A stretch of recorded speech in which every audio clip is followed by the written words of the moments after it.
আমাদের বাঁশের কেল্লার গল্প তো আমাদের ছেলেমেয়েরা জানে না 1947 সালের। হাদি যেখানে একজন আলেমের সন্তান এবং যেখানে সে একজন ধর্মপ্রাণ মুসলমান, সেখানে সে কেন কালচারাল সেন্টারে গেল?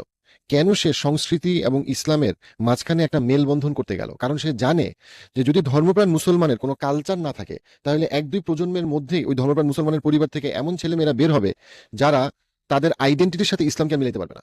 খুবই ইম্পর্টেন্ট যে পৃথিবীতে যতগুলা ইসলামিক সোসাইটি ফ্লারিশ করছে প্রত্যেকটার একটা সংস্কৃতি ছিল।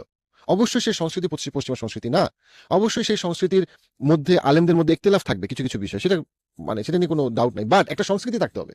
আমাদের একটা সংস্কৃতির ন্যারেটিভ থাকবে, কারণ সংস্কৃতির সাথে মানুষ তার নিজের আকলকে মিলায় এবং আইডেন্টিটিকে খুঁজে পায়। সংস্কৃতি ছাড়া যদি আপনি ইসলামকে সমাজে বাড়াইতে চান, ইসলাম সবসময় একটা কুয়ার ব্যাংক থাকবে। মেইন স্ট্রিমে ইসলাম আসার জন্য ইসলাম এবং সংস্কৃতির মধ্যে একটা মেলবন্ধন লাগবে। এখন এই মেলবন্ধনের মানে এইটা না যে সংস্কৃতির নামে যে কোনো হারাম জায়েজ, আমি কখনোই সেটা বলতেছি না, বাট আমি এইটা বলতেছি যে সংস্কৃতি বর্জিত যে ইসলাম, সেই ইসলাম যে সমাজের মেইন স্ট্রিমে আসতে পারবে না, এই জিনিসটা ওসমান হাদি বুঝতে পারছিল। দ্যাট ইজ ওয়াই সে এটাকে একটা মেলবন্ধন করার চেষ্টা করছে।